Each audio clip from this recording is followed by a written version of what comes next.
Olá pessoal, tudo bom? Boa tarde. Antes de acreditar em palavras de homens, precisamos acreditar na palavra de Deus. Antes de se deixar levar por interpretações de homens, precisamos ouvir a verdade de Deus.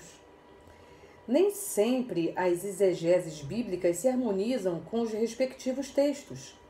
Por exemplo, com relação à maldição hereditária, pode-se dizer convictamente que a maldição hereditária não existe? Basta para isso confrontar os textos bíblicos. Prestem atenção, não durmam. Há pessoas que até citam o versículo de Ezequiel 18, somente a parte A, mas não citam o restante. Por quê? O versículo diz assim: aquele que pecar é que morrerá. E o restante do versículo diz assim: o filho não levará a culpa do pai, nem o pai levará a culpa do filho. A justiça do justo lhe será acreditada, e a impiedade do ímpio lhe será cobrada. Ezequiel 18, 20, completo. Por que, quando estão pregando sobre a suposta maldição hereditária, não citam o versículo inteiro? Porque o restante do versículo prova que não existe maldição hereditária. E a gente pode comprovar esta realidade confrontando outros versículos bíblicos. Por exemplo, Deuteronômio 24:16 diz assim: os pais não morrerão pelos filhos, nem os filhos pelos pais. Cada qual morrerá pelo seu pecado. Não existe maldição hereditária. Outra passagem bíblica diz, 2 Reis 14:6. Porém os filhos dos matadores não matou, como está escrito no livro da lei de Moisés, no qual o Senhor deu ordem, dizendo: não matarão os pais por causa dos filhos, e os filhos não matarão por causa dos pais, mas cada um será morto pelo seu pecado. A outra referência é 2 Crônicas 25, versículo 4, que diz assim: porém não matou os seus filhos, mas fez como na lei está escrito, no livro de Moisés, como o Senhor ordenou, dizendo: não morrerão os pais pelos filhos, nem os filhos morrerão pelos pais, mas cada um pelo seu pecado. No livro de Jeremias, nós encontramos aqui, em Jeremias 31, versículo 30, que diz assim: ao contrário, cada um morrerá pela sua iniquidade, e de todo homem que comer uvas verdes, os dentes se embotarão. E aí, em Ezequiel 18, versículo 20, a primeira parte do versículo diz assim: a alma que pecar, essa morrerá. O restante do versículo diz o seguinte: o filho não levará a maldade do pai, nem o pai levará a maldade do filho. A justiça do justo ficará sobre ele, e a impiedade do ímpio cairá sobre ele. Já ouviram falar que há pregações incompletas porque não querem que os ouvintes conheçam a verdade? Tem aqui alguns versículos que eu gostaria de falar. E diz assim: eles o seguiam, pois ele os havia iludido com sua mágica durante muito tempo. Essa frase, esse versículo está em Atos 8:11. Vendo Simão que o Espírito era dado com a imposição das mãos dos apóstolos, ofereceu-lhes dinheiro e disse: dê-me também este poder para que a pessoa sobre quem eu impuser as mãos receba o Espírito Santo. Pedro respondeu: pereça com você o seu dinheiro. Você pensa que pode comprar o dom de Deus com dinheiro? Atos, capítulo 8, versículos 18 ao 20. Este aqui se tornaria um mercenário da fé. Esse era o objetivo dele. Ganhar dinheiro, pelo dom do Espírito Santo. Mas diz a palavra de Deus, em João 8,32 está escrito: conhecereis a verdade, e a verdade vos libertará. Só fica acreditando em certas doutrinas que a Bíblia não aprova, que não se harmonizam com a palavra bíblica, só permanece nessas doutrinas quem quer ficar enganado.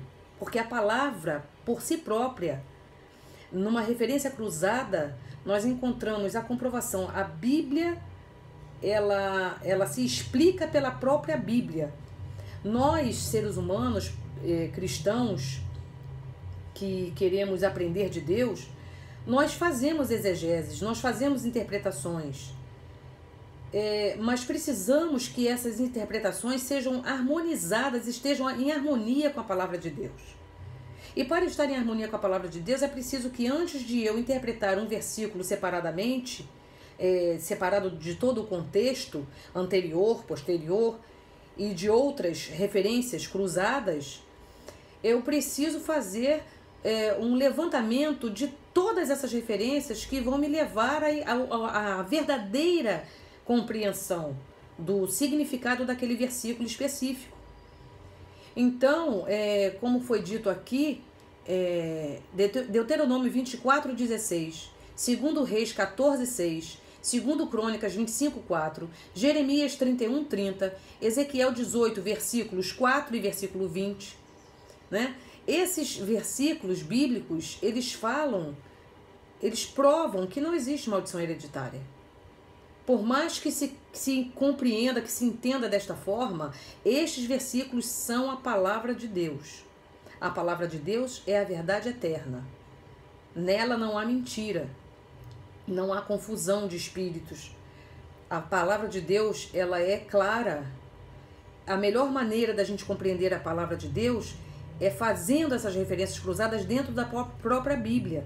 Ela vai sempre nos levar a outros textos que confirmam aquele texto que a gente não entendeu muito bem. Então, nós podemos fazer sim uma exegese que está de acordo com a vontade de Deus. Há pessoas falando que existe maldição hereditária porque não fizeram uma interpretação devida, uma exegese correta, precisavam se aprofundar mais no estudo da palavra, né? Procurar mais as outras referências que explicam isto, para que não fiquem acreditando que existe uma coisa que não existe. Maldição hereditária não existe. Uma vez fomos lavados por Cristo e nós pedimos a Cristo que nos abençoe para que assim permaneçamos, porque também diz a palavra de Deus: quem está em pé, cuide para que não caia. Então, todos nós somos passíveis de erros e de pecados, mas o que nós precisamos fazer é pedir a Deus o fortalecimento para que a gente possa permanecer firme na palavra de Deus e buscando segui-lo em espírito e em verdade. Diz a palavra de Deus em Mateus 24:24 sobre os falsos profetas, para a gente ter o cuidado, para a gente não se enganar, não se deixar levar por palavras de homens. É preciso que essa palavra que o homem fala esteja verdadeiramente embasada nas Escrituras Sagradas. E diz assim a palavra: não erreis, meus amados irmãos. Toda boa dádiva e todo dom perfeito vem do alto, descendo do Pai das luzes, em quem não há mudança nem sombra de variação.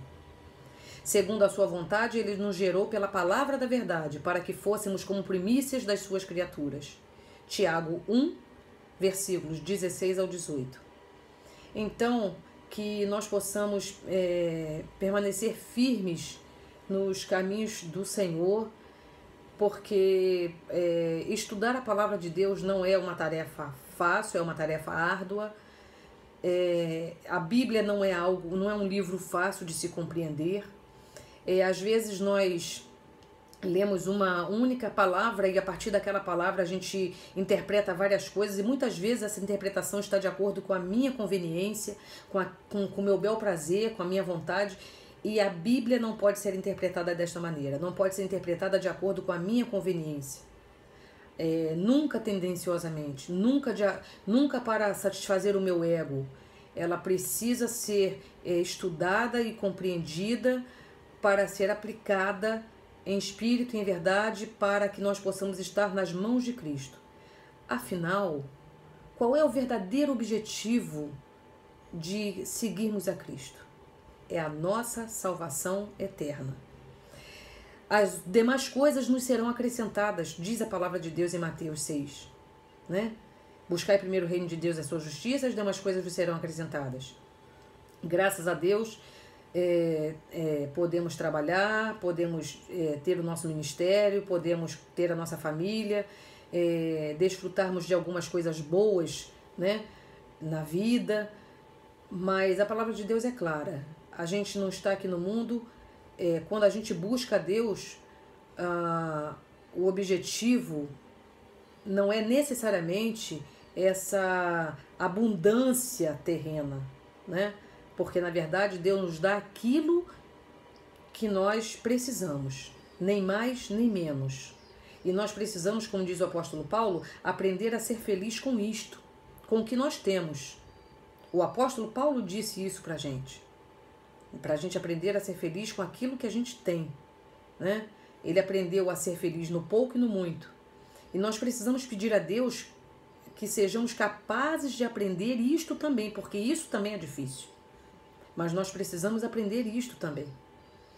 Então, na realidade, o que nós precisamos fazer é entender que nós precisamos da salvação eterna. Isso é, precisamos estar livres das garras do mal. Precisamos estar em Cristo, com Cristo, porque estando com Cristo, nós estamos livres de toda influência maligna.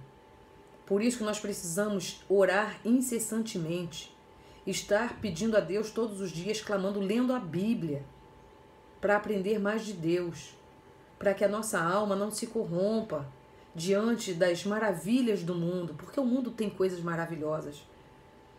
Mas eu preciso entender até que ponto essas coisas maravilhosas podem afetar as nossas vidas espirituais. Eu quero ter bens, eu quero ter toda alegria na vida, eu quero ter tudo de maravilhoso. Mas eu peço a Deus que Ele abençoe a minha vida espiritual,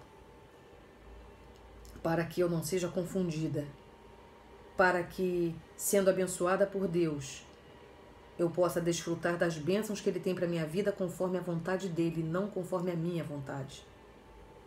Eu preciso fazer esta oração todo dia, porque eu não estou apta a praticar isto, a não ser que Deus, o próprio Deus, Jesus Cristo, que veio em carne, que Ele me toque, que Ele me fortaleça, para que eu possa fazer esta obra, para que eu possa agir desta maneira. Porque sem Jesus não dá. Sem Ele eu não vou conseguir. Isso lembra até um louvor, né? Então, realmente é verdade. Sem Jesus não dá. Jesus Cristo veio em carne. Ele era 100% Deus e 100% homem. Por isso que Ele disse: no mundo tereis aflições, mas tende bom ânimo, eu venci o mundo. Ele quer dizer assim: eu sou homem como vocês, e como homem eu venci. Então, que nós possamos vencer a nossa humanidade, nos colocarmos nas mãos de Deus, dependermos única e exclusivamente dEle, buscarmos a Deus em espírito e em verdade, não por interesses, mas que o nosso interesse maior e único interesse seja que a nossa vida seja para a glória de Deus, para estarmos com Cristo, para que Ele nos abençoe, nos guarde, nos proteja, nos livre de todo mal. Esta é minha oração sincera, em nome de Jesus Cristo, em nome do Pai, em nome do Filho, em nome do Espírito Santo. Amém, graças a Deus.